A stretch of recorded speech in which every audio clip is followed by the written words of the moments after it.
Bonjour à toutes et à tous, bienvenue dans cette nouvelle édition du Minimag de la lettre de l'acheteur en partenariat avec placedelabourse.fr, le bimensuel dédié au monde agricole et aux matières premières agricoles et industrielles. Au programme cette semaine, nous ferons d'abord un tour de l'actualité de ces 15 derniers jours, puis nous retrouvons Marion Balestier, Marion qui est gérante matières premières chez Ophi Asset Management, avec qui nous échangerons sur les raisons de la chute actuelle des commodities. Et en fin d'émission, nous serons en duplex avec Mathieu Driol, Mathieu qui, vous le savez, senior analyst chez Day by Day et qui nous présentera ses comos du jour. Donc en ouverture de notre mini-mag, il est temps d'aborder l'actualité via des articles puisés sur le site internet la lettre de l'acheteur.com.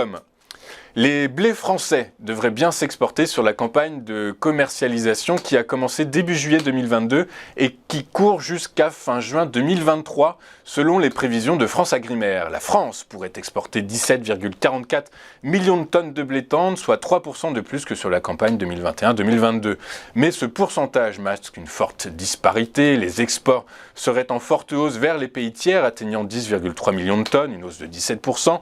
Ils seraient par contre en baisse de 12% vers les pays de l'Union européenne à 7,02 millions de tonnes. Cette hausse vers les pays tiers est liée à une présence russe moins importante que ce qu'elle pourrait être et à la bonne compétitivité de la France à l'international.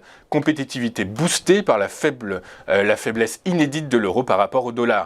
La baisse attendue des exports français vers l'Union européenne peut s'expliquer par des questions de qualité. En 2021-2022, l'Espagne et les pays du nord de l'Union européenne ont fait des achats massifs de blé fourragé français. Il convient de préciser à toute fin utile que ces projections évolueront probablement en fonction de la demande chinoise et des sorties de blé russe.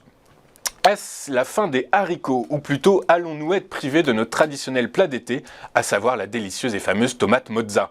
En effet, après les pénuries de moutarde qui anéantissent tout projet de vinaigrette maison, c'est au tour des tomates de venir à manquer. En effet, les grosses chaleurs ont entraîné une pénurie de tomates. Le mécanisme est pourtant assez simple à comprendre. Lorsque l'on connaît un épisode de forte chaleur, tous les fruits en cours de développement sur la plante mûrissent à vitesse grand V, ce qui fait que l'on se retrouve avec de gros volumes sur le marché. Les prix sont donc très bas de façon à pouvoir écouler la marchandise, puis 15 jours plus tard, la plante, pour se prémunir d'autres épisodes de chaleur, garde l'eau qu'elle reçoit pour elle et stoppe la production de fruits. Nous passons donc d'une surproduction à une pénurie de tomates en très peu de temps et de ce fait, des prix au ras des pâquerettes à des prix qui ont doublé. On passe de prix bas à des prix hauts en gros. Or, la seconde période de canicule qui est annoncée pour ce week-end et la semaine prochaine ne risque pas d'arranger la situation. Au 1er juillet 2022, la production française de pommes augmenterait de 7% sur un an. Avec 1 410 000 tonnes estimées, elle rejoindrait la moyenne des récoltes 2017-2021. Cette année est marquée par une alternance en golden avec des estimations de rendement plus faibles qu'en 2021. À ce stade, le développement de la végétation se caractérise par une nette précocité et des calibres élevés. Le niveau final de la production dépendra de la disponibilité en eau apportée par les précipitations ou l'irrigation. D'un point de vue économique, d'août 2021 à mai 2022, le chiffre d'affaires des producteurs de pommes s'est accru de 8% par rapport à la moyenne des 5 dernières campagnes de commercialisation et ce grâce à des prix soutenus. Cependant, les cours fléchissent en toute fin de campagne, conséquence de la présence précoce des fruits d'été et d'un déstockage plus lent qu'habituellement rencontré depuis le début de l'année 2022. Enfin, au cours de la période, les volumes exportés de pommes françaises au sein de l'Union européenne reculent sous l'effet d'une concurrence accrue, moins 21% sur un an et moins 33% par rapport à la moyenne des 5 dernières campagnes. Les exportations françaises fléchissent nettement vers les principales destinations européennes, à l'exception de l'Italie, où la production de pommes a été également fortement impactée par le gel. Vers les pays tiers, les exportations sont quasi stables grâce à une fin de campagne particulièrement dynamique. Nous allons marquer une courte pause et juste après, je serai en duplex avec Marion Balestier, Marion qui est donc gérante matières premières chez Ophi Asset Management. A tout de suite sur Téléfinance.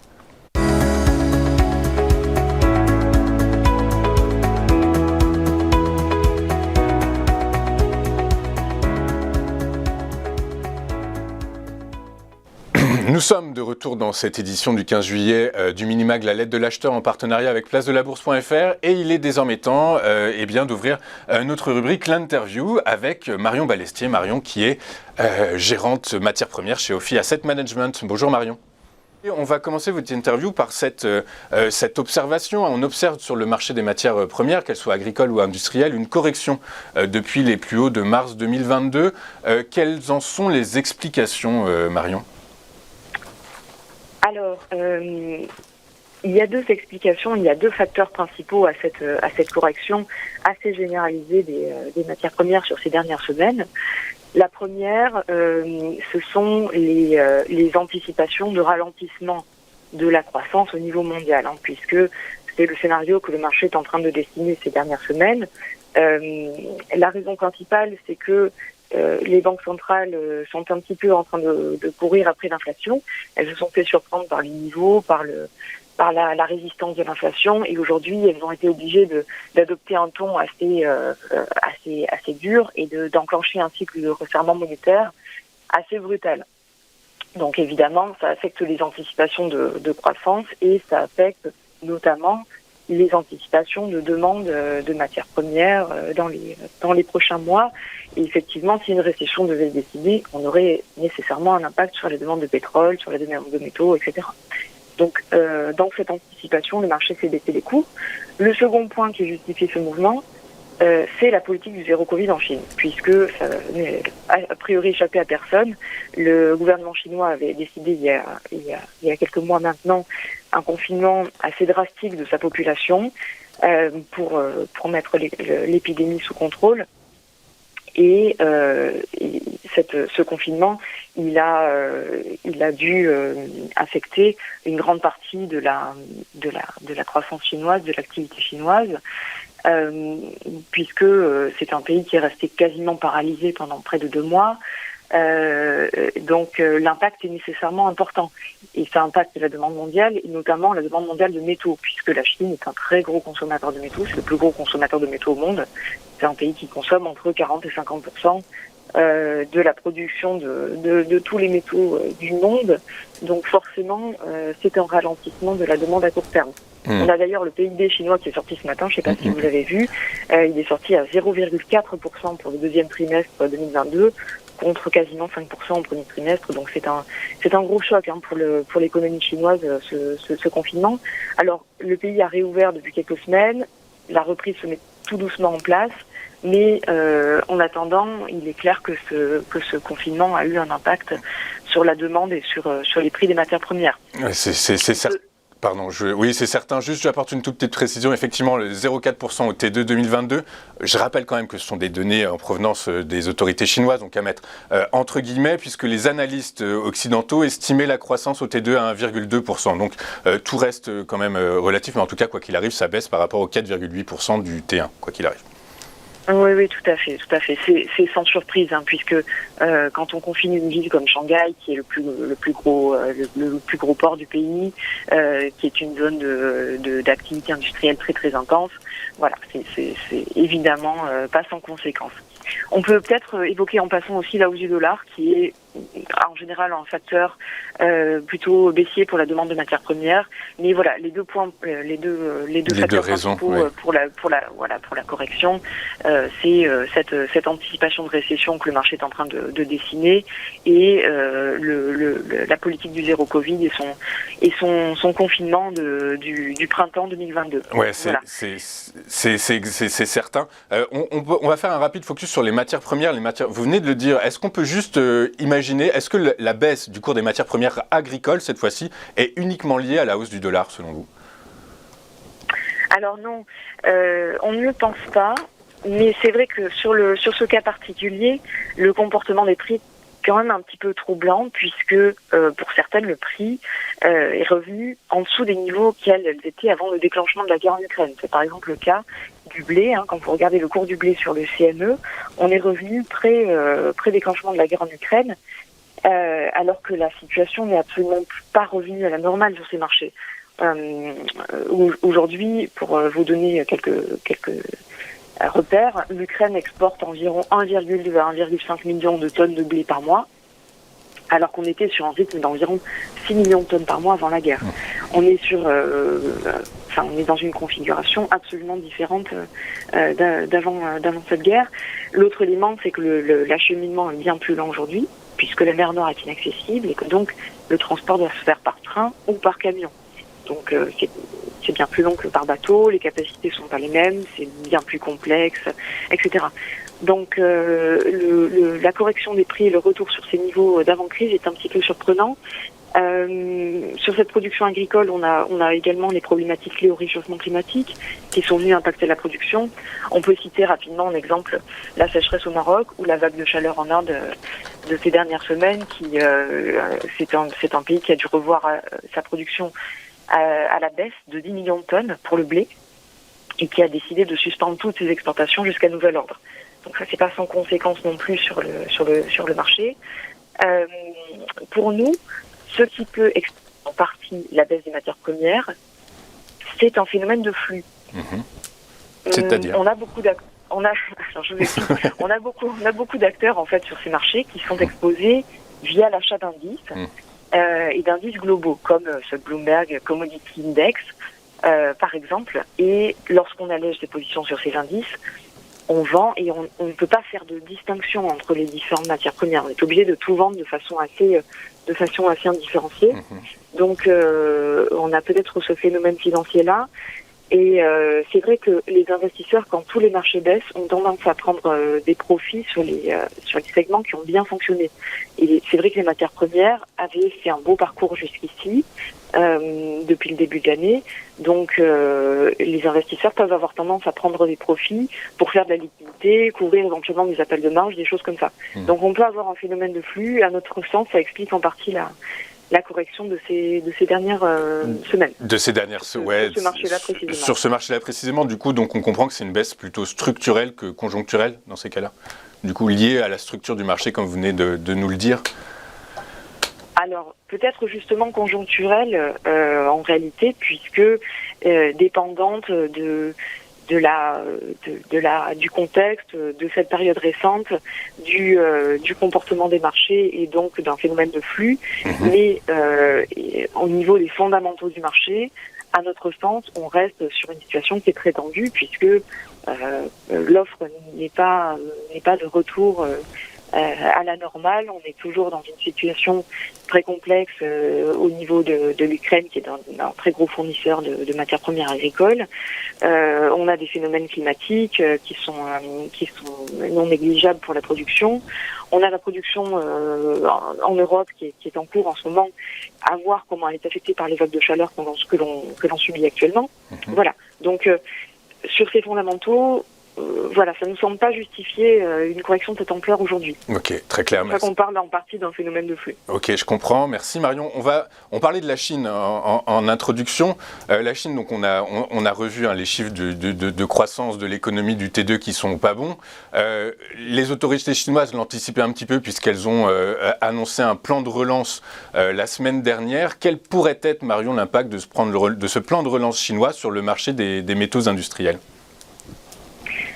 Alors, effectivement, l'économie chinoise a réouvert il y a quelques semaines et le gouvernement se rend bien compte, comme tout le monde, que le confinement a eu un impact très fort sur la croissance, sur la consommation domestique, sur la production industrielle, etc.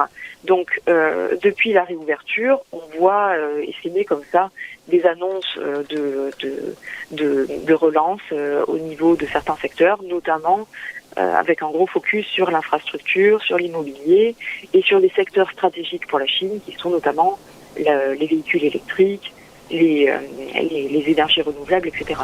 Donc on a un plan de relance qui est en train de se dessiner et que les analystes qualifient déjà de troisième plus gros plan de relance pour la Chine, après ceux de 2008 et de 2020. Voilà. Donc c'est un plan de relance assez important qui se met en place. C'est vrai que le gouvernement a un objectif de croissance encore très ambitieux pour 2022 et pour l'instant, voilà, les chiffres sont là pour nous le rappeler. On n'est pas du tout sur un objectif de croissance à 5 ou 5,5% comme le gouvernement le mentionnait encore il y a quelques semaines. Voilà, donc il faut s'attendre à les autorités sont vraiment déterminées à mettre en place une relance. À quel point elle aura un impact sur la croissance chinoise au global, ça, c'est difficile de se prononcer. C'est encore une économie qui est très déprimée par les confinements. La politique du zéro Covid est encore là. Donc on a une incertitude très forte sur la suite, sur les mesures qui peuvent éventuellement être remises en place au cours de ces prochains mois. Ce qu'on peut dire en ce qui concerne notre secteur, le marché des métaux, c'est que le plan étant très ciblé infra, immobilier, véhicules électriques, etc., qui sont des secteurs extrêmement consommateurs de métaux, ce plan peut être intéressant pour la demande de métaux dans les prochains mois.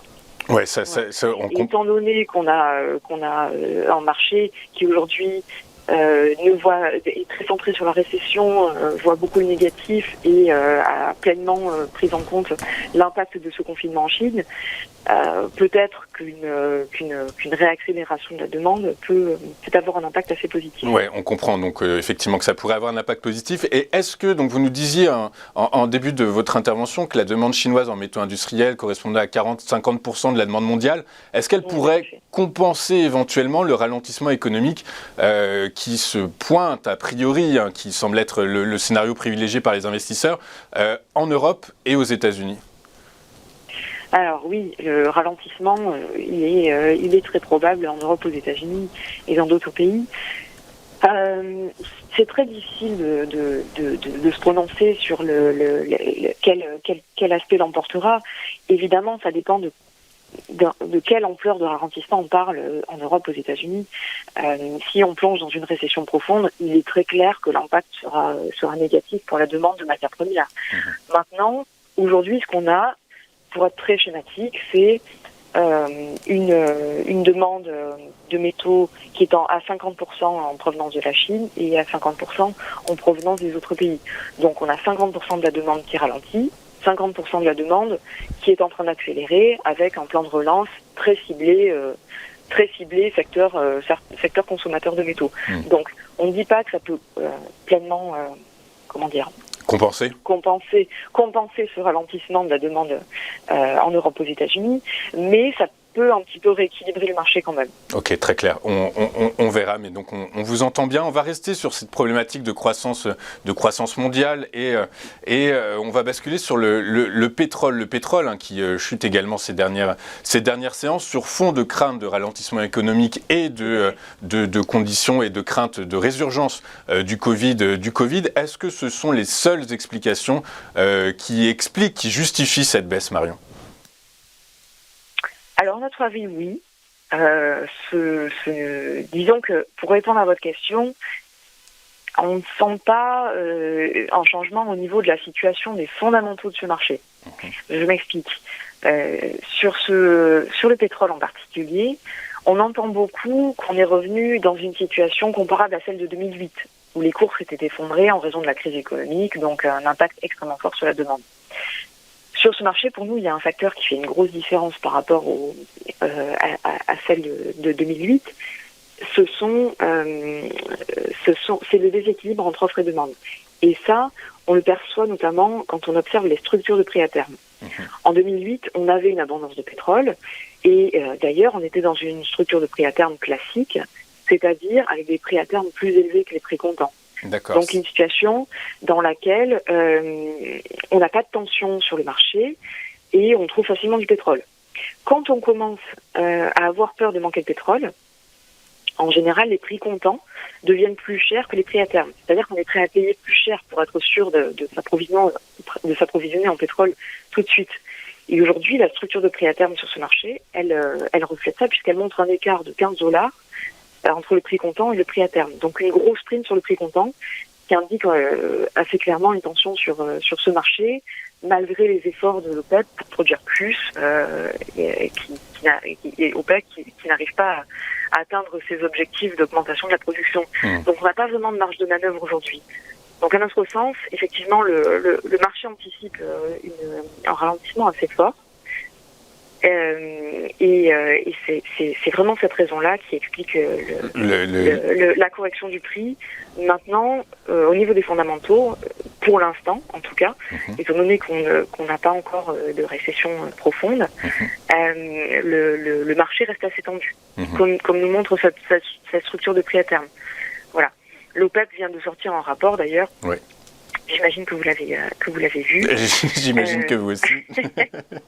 tout à fait. Et l'OPEP prévoit qu'on consommera en 2023, l'an prochain, 103 millions de barils par jour de pétrole, contre aujourd'hui environ 100. Donc elle a revu ses prévisions un petit peu à la baisse, mais même si on se base sur ces nouvelles prévisions, le marché devrait rester assez tendu, puisque en face, l'augmentation de l'offre est toujours problématique. L'OPEP prévoit qu'on aura une augmentation de la production de pétrole de 1,7 million de barils par jour, mais elle parle de l'offre non OPEP, donc en grande partie a priori en provenance des États-Unis. Sauf qu'en fait, cette hausse de la production aux États-Unis, on la voit pas venir pour l'instant. Malgré la hausse des cours ces derniers mois, on n'a pas eu de claire intention du secteur pétrolier d'augmenter sa production. A priori, ils sont plutôt réticents aux États-Unis à augmenter fortement les investissements. Voilà, on n'est pas forcément garanti d'avoir une augmentation de la production très forte aux États-Unis. Est-ce que c'est lié à la baisse des investissements qu'on observe dans le secteur pétrolier depuis 4-5 ans maintenant ? Oui, absolument. Absolument. C'est lié à la baisse des investissements partout. Donc, ça contraint effectivement l'offre. Il y a moins d'exploration. Donc, évidemment, il y a aussi moins de production. Et aux États-Unis, on a un secteur qui a été du shale oil, donc des gaz de schiste, des pétroles de schiste, pardon, qui a été plutôt qui a connu plutôt une longue phase de rentabilité négative. Donc aujourd'hui, on a des cours qui sont remontés, des rentabilités qui sont plutôt beaucoup plus intéressantes pour le secteur.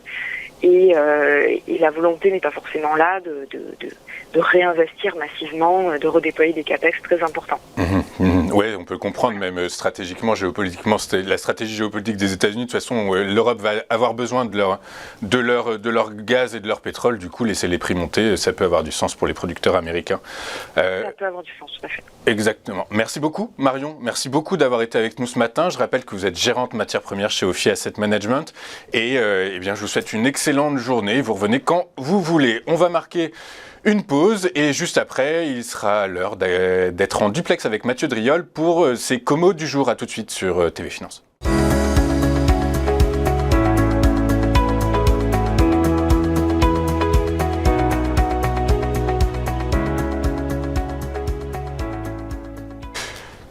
Nous sommes de retour dans cette édition du 15 juillet 2022 de la lettre de l'acheteur en partenariat avec place de la bourse.fr et il est temps désormais d'être en duplex et d'écouter les conseils avisés de Mathieu Driol dans sa rubrique La Commo du jour. Bonjour Mathieu. Bonjour Louis-Antoine. Bonjour, merci beaucoup d'être avec nous ce matin. Je rappelle que vous êtes analyste senior chez Day by Day et on va commencer votre intervention avec le Robusta. Le Robusta dont les cours marquent une forme de ralentissement, en cause la hausse de l'offre, puisque notamment les exportations vietnamiennes prennent 13% sur un an et 27% depuis le début de l'année. Est-ce qu'on peut s'attendre à un rebond sur le café Robusta, Mathieu ? Eh bien, a priori, pas encore. C'est ça qui est intéressant. En fait, le titre, la Commo, le Robusta, Café Robusta, vient d'enfoncer le support majeur à 2015 points par la suite d'une sortie baissière d'un triangle symétrique. Cela fait maintenant 7 semaines quasiment que les cours du Robusta corrigent. On pouvait éventuellement, au vu de la tendance précédente, s'attendre à effectivement une stabilisation au-dessus de ce niveau, mais la sortie par le bas de cette figure et la rupture en clôture de ce niveau, eh bien tout simplement prolonge la phase de correction entamée au début d'année, après la formation d'un sommet à 2384. Alors, où se situent les tout premiers supports ? Le problème, c'est que la hausse 2021-2022, eh bien, s'était faite tellement rapidement que les cours avaient à peine pris le temps de marquer un soutien. Et donc, sur cet horizon de temps hebdomadaire, le premier soutien notable, il est assez éloigné. Il est à 1741. C'est d'ailleurs aussi quasiment la moyenne mobile à 100 semaines. Donc, a priori, bien, on devrait corriger et rejoindre, en tout cas essayer de s'approcher de ces niveaux-là avant éventuellement que la dynamique haussière précédente ne redémarre. Très clair, merci Mathieu. On va poursuivre votre rubrique avec le maïs à Paris. Et là, ça a été assez violent hein, ces dernières semaines à la baisse sur, on va dire, l'ensemble des céréales et notamment, par exemple, sur le maïs. On voit ces très fortes séances baissières assez condensées, 2-3 semaines à chaque fois et une petite phase de reprise intermédiaire. Et encore, il y a 3 semaines maintenant, une très vive accélération. Les cours ont donc corrigé et sont revenus sur un niveau particulièrement robuste à mes yeux, c'est le niveau des 275 €. C'est le précédent sommet de 2021. C'est aussi le ratio de 50% de Fibonacci, c'est-à-dire que si je prends la dernière impulsion haussière et que j'y applique, et ben en fait on a corrigé la moitié de cette impulsion. On est passé donc de légèrement, on va dire de 190 à 370, et ben on est revenu sur 275. On avait pris 200 points grosso modo et on en a perdu une petite centaine. La réaction haussière sur ce niveau montre que les acheteurs n'ont absolument pas capitulé. On a cette séance absolument spectaculaire de la semaine dernière qui passe grosso modo de 270 à plus de 300 points sur la semaine. Cela montre que les acheteurs restent tout à fait présents et que donc la tendance haussière de moyen à long terme, elle peut redémarrer. Alors oui, éventuellement, on peut revenir encore chercher 275 une nouvelle fois, mais à terme, la dynamique haussière devrait reprendre vers de nouveaux plus hauts. On a une projection vers 405 qui semble être intéressant avant peut-être 450, mais là on bascule sur un horizon de temps beaucoup plus long. Même les 405 semblent assez éloignés, peut-être pas, je dirais, financièrement, dans le prix. Il n'y a pas un niveau intermédiaire entre les 405 et les 275 ? Si, tout à l'heure, en temporalité, oui, ils sont éloignés. C'est effectivement une cible à horizon, on va dire, quand même 5-6 mois. La cible intermédiaire, etc., c'est tout simplement les précédents sommets aux alentours des 370. C'est un niveau de résistance qui a été testé déjà à 2 reprises et qui peut parfaitement contenir pour un temps la phase de hausse anticipée. J'ai un petit niveau aussi intermédiaire aux alentours des 340, mais là, il est beaucoup plus faible. Ok, très clair. Eh bien, écoutez, c'est noté pour vos précieuses analyses sur le Robusta et le maïs à Paris. Merci beaucoup, Mathieu. Je rappelle que vous êtes analyste senior chez Day by Day et que vous êtes avec nous tous les 15 jours dans notre Minimag, la lettre de l'acheteur, en partenariat avec place-de-la-bourse.fr. Ce Minimag qui est terminé, cette édition du 15 juillet qui se termine. J'ai été ravi de vous accompagner comme à mon habitude en ce vendredi matin. Je vous donne rendez-vous dans 15 jours et d'ici là, eh bien écoutez, je vous souhaite une excellente journée et un excellent week-end et d'excellentes vacances si vous êtes en vacances. Au revoir.